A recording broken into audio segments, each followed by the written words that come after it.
Salut à toi, j'espère que tu vas bien. Vidéo de vacances aujourd'hui où je te propose de comparer deux ETF qui sont sur le Nasdaq et qui sont éligibles au PEA.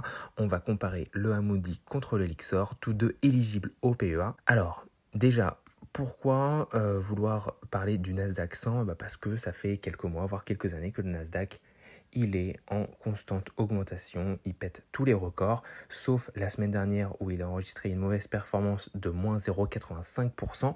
Mais sinon, si on regarde ses performances sur le mois dernier, il a fait quasiment plus 3%, sur les 6 derniers mois, plus 13%, sur un an, il a fait plus 37%, sur 5 ans, plus 212%. Et depuis qu'il a été créé, enfin depuis que l'indice existait, donc en 95, eh bien, il a fait plus 3236%.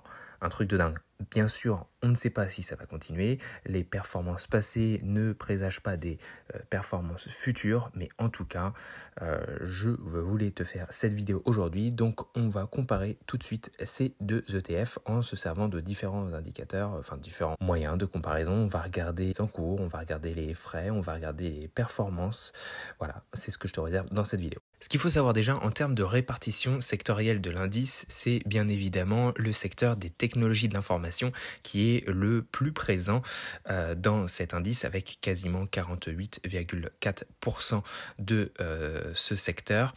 Ensuite, on a les services des communications qui sont quasiment à 20%, qui représentent quasiment 20% de l'indice. Ensuite, les biens de consommation cyclique avec 17%. Et ensuite, suit la santé, les biens de consommation durable, l'industrie et les services aux collectivités, mais alors là c'est moins d'1%, donc pas très significatif. En parlant de répartition, si on regarde la répartition des pays, l'indice il est majoritairement présent dans les États-Unis, puisque c'est un indice américain.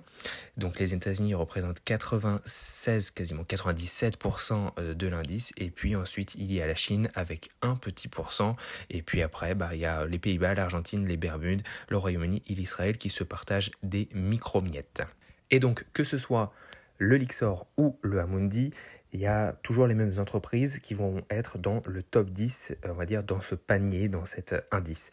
Donc l'action qui est la plus représentée, c'est bien sûr Apple avec 11% quasiment à elle seule de l'indice. Ensuite, on a Microsoft avec 10%, Amazon en troisième position avec 8,5%.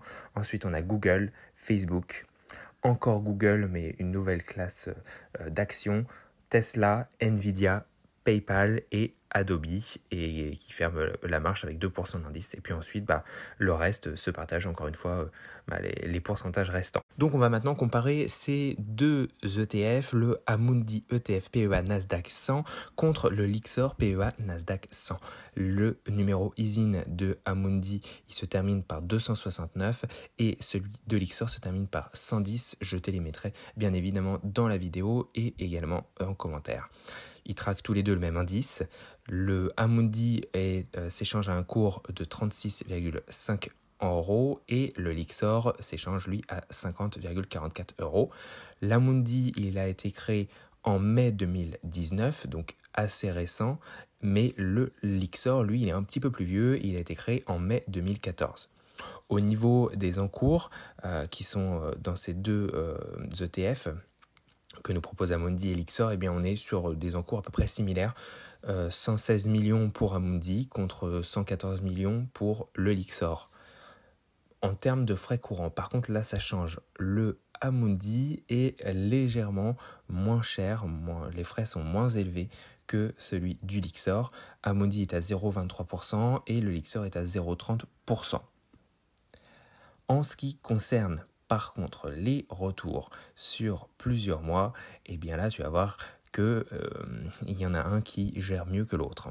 La performance, le retour sur un mois du Amundi est de 3,34% contre le Lyxor qui est à 3,98%. Donc c'est le Lyxor qui remporte cette bataille. Sur 3 mois, c'est la même chose. Le Amundi est un petit peu la traîne avec 9,74% de performance, alors que le Lyxor, lui, est au-dessus des 10% avec 10,44%. Sur 6 mois, on a quasiment un ex-aequo avec le Amundi qui est à 19,09% et le Lyxor à 19,81%. Sur un an, 40% pour le Amundi et 41,05% pour le Lyxor. Sur 3 ans et 5 ans, on ne peut pas comparer parce que bien, le Amundi il a été créé en mai 2019, donc on n'a pas assez d'historique. Mais en tout cas, le Lyxor, lui, il a fait sur 3 ans une performance de 106,55% et sur 5 ans une performance de 209,83%. Donc très très intéressant. Voilà, après tu en tires les conclusions que tu veux, bien sûr ce n'est pas un conseil d'investissement, je suis juste un homme random sur internet qui fait des vidéos pour le fun, donc à toi de voir. En tout cas j'espère que ça t'a plu et que tu auras en tout cas une vision un peu plus claire entre les différents types d'ETF que tu peux utiliser, notamment sur ce Nasdaq. Voilà, je te souhaite de belles vacances si tu es en vacances et bon courage si tu es au boulot. En attendant, on se retrouve pour une prochaine vidéo. Ciao ciao, bye bye.